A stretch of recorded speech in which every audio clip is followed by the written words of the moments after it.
అంటే చాలా జరుగుతూ ఉంటాయి అమ్మా. ఈ అది అని కాదు, ఇండస్ట్రీలో ఉన్నవాళ్ళం ఇండస్ట్రీ అని ఊరికే మేము నాలాంటి వాళ్ళం కేకలేస్తూ ఉంటాం, కానీ మీరు ఇండస్ట్రీ అంటారు. ఏది ఇండస్ట్రీ? నేను ఇండస్ట్రీయా, లేకపోతే మీరు ఇండస్ట్రీయా, లేకపోతే ఎవరు పలానా నెంబర్ 1 హీరో ఇండస్ట్రీయా, నెంబర్ 1 హీరోయిన్ ఇండస్ట్రీయా, నెంబర్ 1 డైరెక్టర్ ఇండస్ట్రీయా, లేదా ఛాంబర్? మా లెక్కలో ఏంటంటే ఛాంబర్ ఒకటే ఇండస్ట్రీ. ఛాంబర్లో పెద్దవాళ్ళు ఉండొచ్చు, చిన్నవాళ్ళు ఉండొచ్చు, వాళ్ళకి పాపులారిటీ ఉండొచ్చు, ఉండకపోవచ్చు. వాళ్ళు రిప్రజెంట్ చేస్తారు. ఎందుకంటే chamber represents production sector, studio sector, exhibition sector, అట్లాగే studio distribution sector, plus movie artist association, federation కూడా దానికి ఎఫిలియేటెడ్. అంటే వాళ్ళు మనకు డైరెక్ట్గా సంబంధం లేకపోయినా వాళ్ళు మనకి ఎఫిలియేటెడ్ బాడీస్. అందుకని అందరినీ సమన్వయం చేసుకుంటానికి ఛాంబర్ ఉంది. ఏది వెళ్ళినా కానీ గవర్నమెంట్ని కలవాలంటే ఛాంబర్ని కలవాలి. అందుకని నిన్న మీరు కలిసిన మీటింగ్ అంటున్నారు కదా, దానికి ఎజెండా లేదు. ఒక ఎజెండా ఉందంటే ఛాంబర్ పెట్టి ఉంటుంది, అంటే మనం ఇండస్ట్రీ కలిసినట్టు. ఎజెండా లేకుండా కలిస్తే పర్సనల్గా కలిసినట్టు నా ఉద్దేశంలో. లేదు పర్సనల్గా కాదు పలానా వాళ్ళు చేసుకోవాలంటే నేను అనుకోవటం అది ఎఫ్డీసీ చైర్మన్ గారు పిలిచినట్టున్నారు. సో వాళ్ళు పెద్దవాళ్ళు అందరూ సోకాళ్ళు నిజంగా అందులో ఇవాళ సినిమా తీస్తున్న వాళ్ళు అందరూ ఉన్నారు, పెద్దవాళ్ళు అందరూ ఉన్నారు. సో ఇండస్ట్రీకి కొంతవరకు అనుకోవచ్చు. రన్నింగ్ ప్రొడ్యూసర్లు, రన్నింగ్ డైరెక్టర్లు, రన్నింగ్ యాక్టర్లు అందరూ ఉన్నారు. పేరు చెప్పకుండా అదే చెప్పాను. ఇండస్ట్రీకి గవర్నమెంట్ మధ్య బాగా దూరం పెరిగింది. ఇటీవల జరిగిన కొన్ని ఇన్సిడెంట్స్ వల్ల ఆ దూరాన్ని తగ్గించుకోవడం కోసమే వీళ్ళందరూ అక్కడికి వెళ్ళారంట. అదే నేను కూడా అదే అనుకున్నాను. అంటే వెళ్తే మంచిదే కదా. ఇప్పుడు నేను ఆల్రెడీ మొన్న పెట్టిన వీడియోలో పెట్టాను. పెద్దవాళ్ళంతా వెళ్ళి ముఖ్యమంత్రి గారితో మాట్లాడి చేసుకోవాలనుకున్నాను. దానికి వెళ్తున్నారు, సెట్ అయిపోతున్నాను అనుకున్నాను. నిజంగా సెట్ అయిపోయింది. ఆ ఇష్యూ వరకు అయితే సెట్ అయిపోయింది. వీళ్ళు మాట్లాడారా మాట్లాడలేదా అనేది పక్కన పెడితే ఇష్యూ సెటిల్ అయిపోయింది. దాని గురించి ఎవరు వీళ్ళు కానీ వాళ్ళు కానీ మాట్లాడకూడదు అనే నిర్ణయం తీసుకున్నట్టున్నారు. ఇది మాట్లాడదు. ఎందుకంటే ఇట్స్ ఇన్ ద కోర్టులో తేల్చుకుంటామనేది వాళ్ళకి వీళ్ళకి ఒక క్లారిటీ వచ్చేసింది, గవర్నమెంట్కి కానీ ఈ పార్టీకి కానీ. సో ఇక దాని గురించి క్లోజ్ అయిపోయింది. ఓ సంతోషం ఏంటంటే ఆ గొడవ వదిలిపోయింది కదా, ఇంకే గొడవ పక్కలో.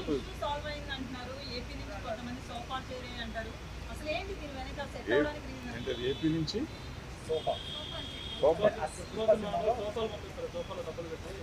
నేను చూడలేదు, సినిమా చూడలేదు. మన ఊరిలో తెలియని అడిగితే నాకు కంగారు పడతాను. ఇప్పుడు రేవంత్ రెడ్డి గారు గద్దర్ అవార్డ్స్ అని ప్రకటించారు. ఆ పేరు ఇష్టం లేకనే చాలా మంది దూరంగా ఉన్నారు ప్రభుత్వానికి. ఎవరు దూరంగా ఉన్నారు, ఎవరి దగ్గరగా ఉన్నారు? ఇప్పుడు నేను అందరూ వెళ్ళారు. అంతకుముందు గద్దర్ అవార్డ్స్ ఉన్నప్పుడు మేము కొంతమంది వెళ్ళాం. మేము ఇండస్ట్రీయా, నిన్న వెళ్ళిన వాళ్ళు ఇండస్ట్రీయా, లేకపోతే ఉన్న ఛాంబర్ ఇండస్ట్రీయా, ఇట్లన్నీ మాట్లాడుకుంటూ పోతే అనవసరం. ఇప్పుడు మనం దేన్నన్నా పెంచుకుంటూ పోదాం అనుకుంటే పెంచుకున్నా వచ్చేది ఏం లేదు. అల్టిమేట్గా ఇవాళ సినిమా తీసే వాళ్ళది ప్రాబ్లం. వాళ్ళు తేల్చుకోవాలి, వాళ్ళు ఏం కావాలనేది వాళ్ళకి కావాలి, మనం కాదు తేల్చాల్సింది. సో వాళ్ళు ఏం చేసుకుంటారు, ఎలా చేస్తారు అనేది మనకు అనవసరం.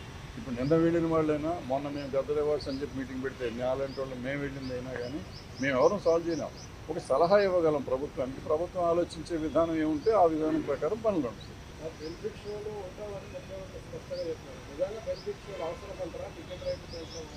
అదే నేను 15-20 ఏళ్ళ నుంచి చెప్తున్నా, బెనిఫిట్ షో అనేది వెయ్యకూడదు, ప్రీమియర్ షోలు వెయ్యొచ్చు. ప్రీమియర్ షోలు మేము వేసేవాళ్ళం.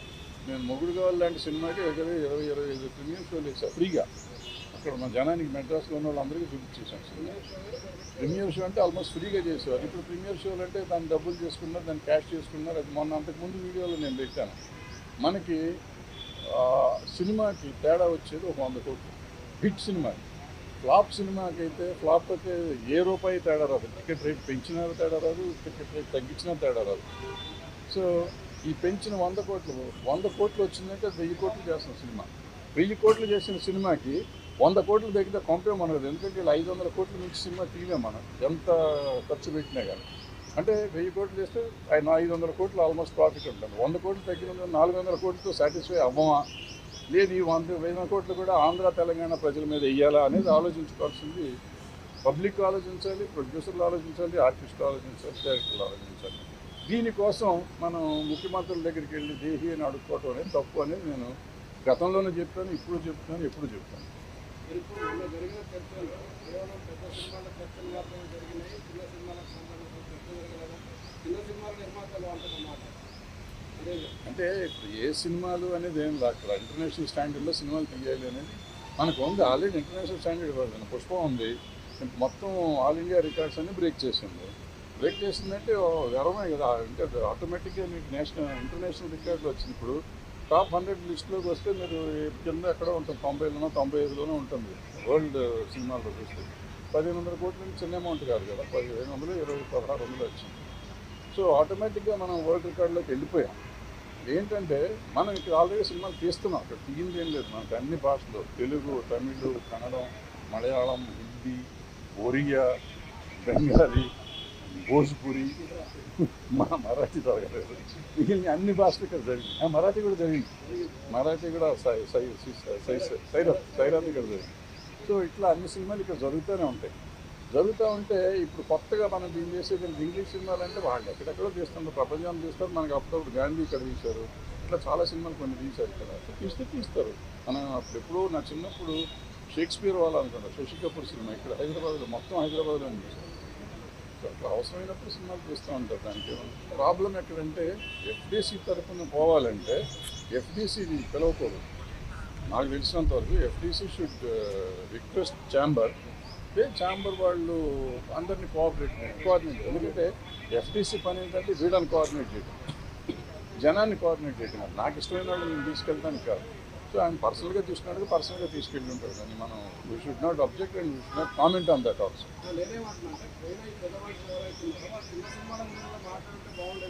అసలు ఏ సినిమాని గురించి మాట్లాడలేదు కాదు, మీరు మాట్లాడి ఉంటే నువ్వు దాని గురించి మాట్లాడాలా, దీని గురించి మాట్లాడాలి. లేదు మాట్లాడారు, ఆయన చెప్పారు, వీళ్ళు విన్నారు, మీరు బ్రహ్మాండంగా చేస్తున్నారు సార్ అన్నారు, అయిపోయింది.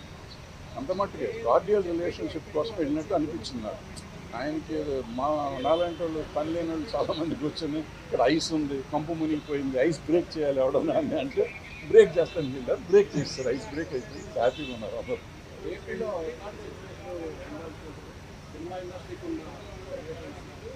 బాగానే ఉంటుంది, ఎప్పుడు వెహికల్ ఏముంటుంది అంతా బాగానే ఉంటుంది. కానీ వాళ్ళ కోపం వస్తే వాళ్ళు కూడా టికెట్ రేట్లు పెంచమంటారు అంతే మ్యాక్సిమం. అల్లు అర్జున్ గారు సుకుమార్ గారు సినిమా చేశారు, షార్ట్ ఫిల్మ్ చేశారు, చాలా బాగా అద్భుతమైన సినిమా అది. అట్లాగే ఎన్టీఆర్ గారు రెండు సినిమాలు చేశారు షార్ట్ ఫిల్మ్స్ సోషల్ కాజ్ మీద. అట్లాగే చిరంజీవి గారు చేశారు. సో చేసే వాళ్ళంతా చేస్తానే ఉన్నారు, చేయట్లేదు అనేది కాదు. పుష్ప సినిమాకి కూడా అల్లు అర్జున్ గారు ఏదో సినిమా షార్ట్ ఫిల్మ్ చేసినట్టున్నారు డ్రగ్స్ మీద. సో మనం చేసే పని మనం చేస్తా ఉంటాం. గవర్నమెంట్ మంచి పని చేస్తా అంటే మనం సపోర్ట్ చేయడం తప్పే లేదు, చేసి తీరాలి కూడా. ఇట్స్ మన డ్యూటీ. మనం సినిమా తీసి డబ్బు సంపాదించడం కాదు, సమాజానికి ఎంతో కొంత వికాసం కలిగించారు. 1 minute 1 second మనం 1 minute మాట్లాడితే కొంప మునిగేది ఏం లేదు, చేసి తీరాలి. రేవంత్ రెడ్డి గారు పెట్టినప్పుడు నేను ఫస్ట్ అబ్జెక్ట్ చేశాను. అబ్జెక్ట్ అంటే నేనేమన్నానంటే మీరు సినిమా తీసినప్పుడు చేయండి అన్నారు, అది నేను అబ్జెక్ట్ చేసి ఆ రోజు చేసి ఈ రోజు కూడా చెప్తున్నాను. సినిమా తీసినప్పుడు కాదు, ప్రతి ఆర్టిస్టు దీని గురించి చేసేయండి ఒకసారి. సినిమాకి ఎందుకు చేయాలో చేసుకోండి, ఏ సినిమాకి ఆ సినిమాకి రావాల్సింది చేసుకుంటా ఉండండి అని నా ఉద్దేశం. ఎందుకంటే అందరూ బాధ్యత ఉండాలి. నా సినిమా ఒక 4 ఏళ్ళు రిలీజ్ అవ్వలేదు అనుకోండి, నేను చేయక్కర్లేదా, నేను కూడా చెయ్యాలి అనేది నా పాయింట్. ఎవరు చేసినా ప్రతి మనిషి, ప్రతి ఆర్టిస్టు, మార్కెట్ ఉన్న ఆర్టిస్టు, ప్రతి వాళ్ళు ఈ వీడియోలు చేయాలి అనేది మంచి ఉద్దేశం, మంచి పాయింట్లో అయితే చెయ్యాలి. అనవసరమైనటికి చేయక్కర్లేదు, అవసరమైనటికి చెయ్యాలి.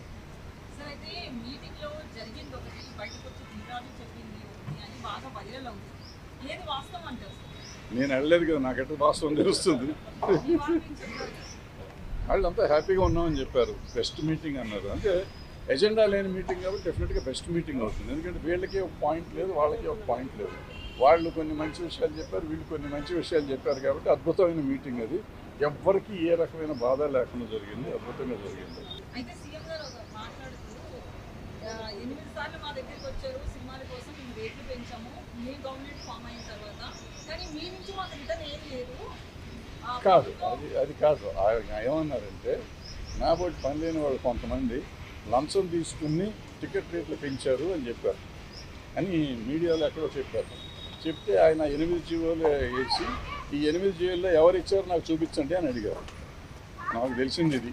సో ఎవరు ఇవ్వలేదు కాబట్టి అందరూ నోరు మూసి కూర్చున్నారు. ఇండస్ట్రీ గవర్నమెంట్ దగ్గరికి వెళ్ళాల్సిన అవసరం ఏం పని ఉంది? వాళ్ళకి సమస్యలు ఉంటే వెళ్ళాలి. సమస్య ఏంటి? ఇప్పుడు నేను వెళ్ళిన సమస్య కోసం వెళ్ళలేదు కదా, నేను ఫలానా సమస్యకి వెళ్ళారని ఎవరినైనా చెప్పానండి ఒకళ్ళు. అమ్మ ఎప్పుడు ఎవరిని విష్ చేయమమ్మా. ఇప్పుడు ఊరికి అనవసరంగా వాళ్ళకి చేశారు, వీళ్ళకి చేశారు, వీళ్ళకి చేయలేదు, వాళ్ళకి చేయలేదు మనం అంటే. ఇంతకుముందు ఎప్పుడైనా ఎన్టీ రామారావుకి చేశారా, నాగేశ్వరరావుకి చేశారా, సోమబాబు చేశారా, కృష్ణ గారికి చేశారా, చిరంజీవి గారికి చేశారా, బాలకృష్ణ గారికి చేశారు, ఎవరికి చేసాము? ఎవరు చేయలేదు, వాళ్ళు చేయలేదు, వీళ్ళు చేయలేదు. అంటే జనరల్గా ఇప్పుడు ఏమైపోయిందంటే ప్రతిదాన్ని మనం ఎక్కువ భూతత్వంలో చూడటం మొదలెట్టాం. అంతే తప్ప పలానా వాళ్ళు చేశారు, పలానా వాళ్ళు చేయలేదు అనేది ఏం లేదు. ఇప్పుడు ఏమైంది, బేసిక్గా చాలా వరకు సెక్షన్ అయిపోయింది. ఒక వర్గం, ఒక పొలిటికల్ పార్టీ సైడ్స్ వెళ్ళిపోయింది జనం. సో నేను ఒక పొలిటికల్ బర్త్గా చెప్తాను, ఇక్కడ ఈ పార్టీ ఉండి ఇక్కడ చెప్తూ ఉంటారు. ఇప్పుడు ఈయనకి కావాల్సిన వాళ్ళు వీళ్ళకి చెప్తారు, వాళ్ళకి కావాల్సిన వాళ్ళు చెప్తూ ఉంటారు. అంతే తప్ప అందరూ చెప్పారు ఇది ఇండస్ట్రీ అనుకుంటే కాదు. ఇప్పుడు మొత్తం ఇండస్ట్రీ అంతా ఇక్కడ ఉంది. ఇవాళ ఇక్కడి నుంచి ఎవరిని వెళ్ళాలంటే మనకు అక్కడి నుంచి ఇక్కడ తీసుకొస్తాను 40 ఏళ్ళు పైన పట్టింది మాకు. వీళ్ళు ఇక్కడి నుంచి వెళ్తామంటే ఎవరు ఎట్లాగ ఉంటుంది అక్కడ. సినిమా అక్కడ తీయకుండా ఉండలేము. ఆంధ్రాలో మనకు కొన్ని కావాలంటే సముద్రం కావాలంటే ఇక్కడ వేలేం కదా, అక్కడికి ఇల్లు తీస్తాము. అట్లా కొన్ని చోట్ల ఇంతకుముందు గోదావరికి వెళ్ళి పొలాలు కావాలంటే అక్కడ వెళ్ళేవాళ్ళు. ఇవాళ సస్యశ్యామలోనే ఉంది తెలంగాణ, ఇక్కడే తీసుకున్నాం పొలాలు కూడా. సో ఇట్లా అవసరమైతే వెళ్తాం. ఏమో మీలాంటి గొప్ప వాళ్ళు ఎవరన్నా సముద్రాన్ని ఇక్కడ తెస్తే సముద్రం కూడా ఇక్కడ తెస్తాం.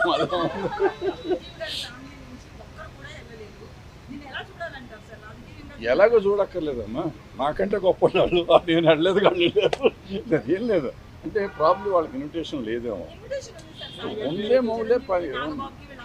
ఉందేమో వాళ్ళకు ఉండే పనులు వాళ్ళకి ఉండి ఉండొచ్చు కదా. ఇప్పుడు పిలిచిన వాళ్ళంతా కంపల్సరీగా వెళ్ళాలని రూల్ లేదు.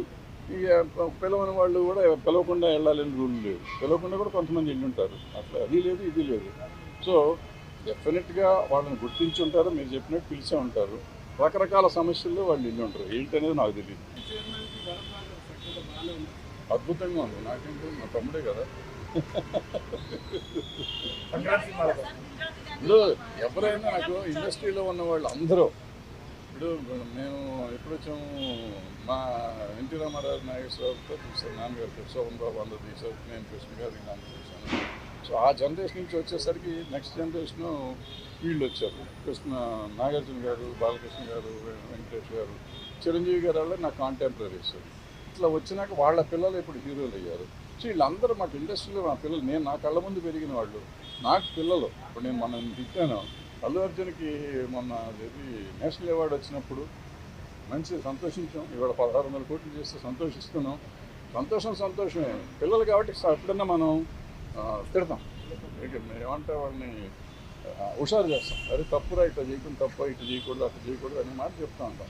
అది మన తిట్టినట్టు కాదు, నెగిటివ్ కాదు, నెగిటివ్ ప్రచారం చేసి వీడి చంపేస్తాను, ఎందుకు పొడి చేస్తాను కాదు పాయింట్.